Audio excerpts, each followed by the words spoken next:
Yo, what's going on? In this video, I'm going to tell you why the $10,000 mark is the most important savings goal that a person can have in their financial journey. If you're new to the channel, my name is Marcus. I'm an attorney. I'm licensed in several jurisdictions, but none of those jurisdictions amount to me being your counselor at law. So, hey, disclaimer for the bar, seek a professional in your local area if you're looking for legal or financial advice. But over here at the channel of the Debt Free Dad, we talk finances, attorney reactions to trending news, everything in between. That's what we're talking about. And today we're going to talk about emergency funds and why the $10,000 mark is the sweet spot. When you're talking emergency funds, and I actually had a series early on where we were building up and stacking our emergency fund, but there are a lot of opinions on emergency funds. You have the hardcore Dave Ramsey cult who say $1,000 starter emergency fund, pay off debt. Then after you pay off debt, even if it takes 6 years, then you start your real emergency fund 3 to 6 months. Some schools of thought, they say, hey, your emergency fund should be able to cover your highest deductible. If your highest deductible is for your house insurance, let's say the deductible was $3,000, it should be $3,000. That should be your emergency fund to start out with. I kind of took a hybrid approach. I never was a proponent of the $1,000 Dave Ramsey thing. I think early on we kind of did $1,000 per person, and I think $500 for the dog. So we did $1,000 per person. That was $4,000. Then we maybe had $500 stashed away for the dog. But when you talk about emergency funds or just money that you got in the bank that you actually don't have to use for a predetermined expense, it provides you a certain level of comfort. I got a magic number, and honestly, it's probably not smart to keep this amount of money in a savings account, but there's an amount of money I had at a point in time in my savings account, and that number was 50 racks, 50 bands, racks, whatever.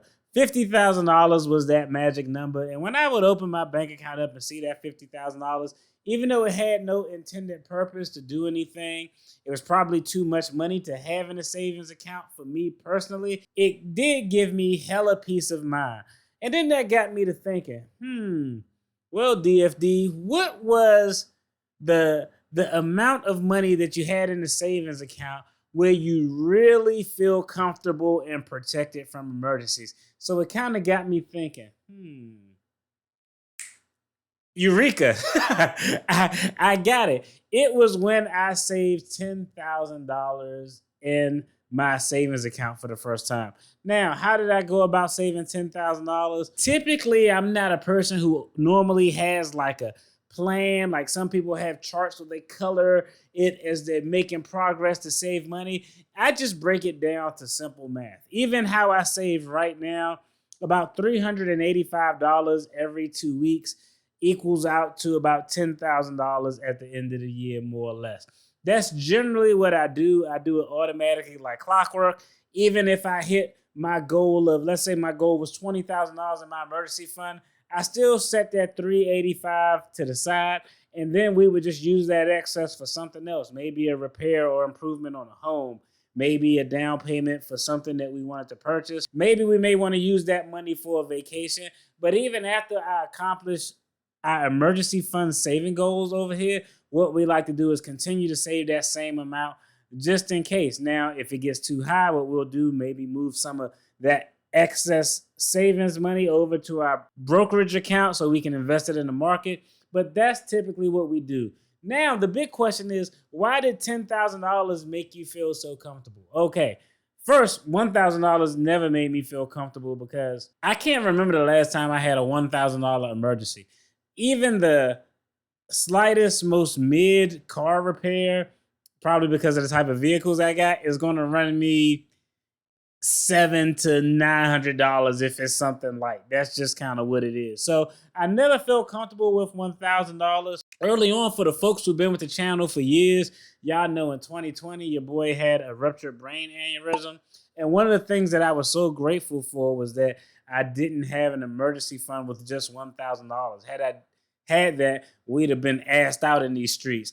So after dealing with that experience, I always knew that I needed to have at least a 5-digit savings account. So $10,000 was the sweet spot. $10,000 was the sweet spot because one, it was enough to cover the highest deductible that we could potentially have, which is on our home insurance. Point number two, it put me in a position and put our family in a position to where we could handle compounding emergencies. I don't know if y'all ever had that happen, right? Compounding emergencies are the worst.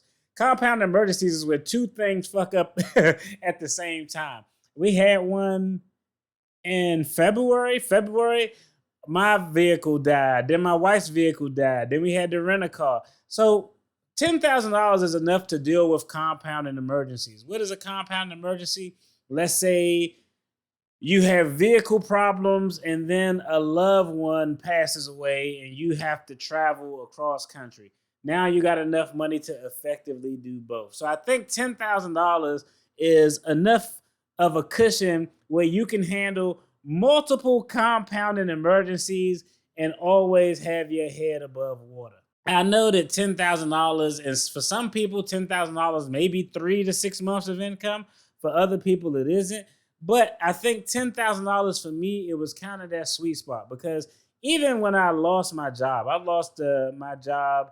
And when I lost my job, I really didn't need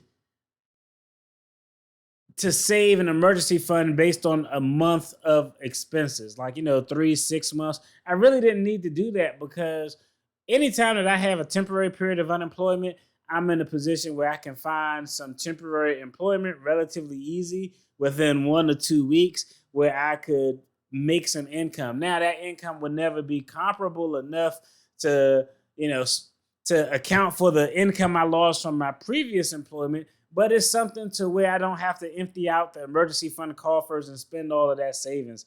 So $10,000, I think, is the sweet spot. Plus, it starts to give you a little bit of options. And what do I mean by $10,000 in an emergency fund gives you options? Well, think about it. If you have $10,000 in an emergency fund and you're in a comfortable position where you can actually pay all your bills, now when you're at your job, when that overtime is offered, you actually have the option of saying, you know what, I don't want to take the overtime because I'm good. I actually got plans for this weekend and I want to do that. As opposed to, yo, let me get this overtime. Well, I hope I can get overtime this week because these bills is kicking my ass. So I think $10,000 is the magic number. The easiest way that we have been able to save $10,000, and I think it works for most people if you have a budget that gives you a little bit of access, is saving $385 every 2 weeks. $385 every 2 weeks will get you to $10,000 at the end of the year. So y'all let me know, what is y'all sweet spot for an emergency fund? Is it 3 months? Is it 6 months? And what is that magic number that you saved? Or if you're in the process of building an emergency fund, what's the magic number where if you had that, you would feel relatively comfortable and at ease and be able to deal with potentially compounding emergencies? Hey, if you like this video, check out the content on the screen. There's going to be more content related to finances and attorney reactions.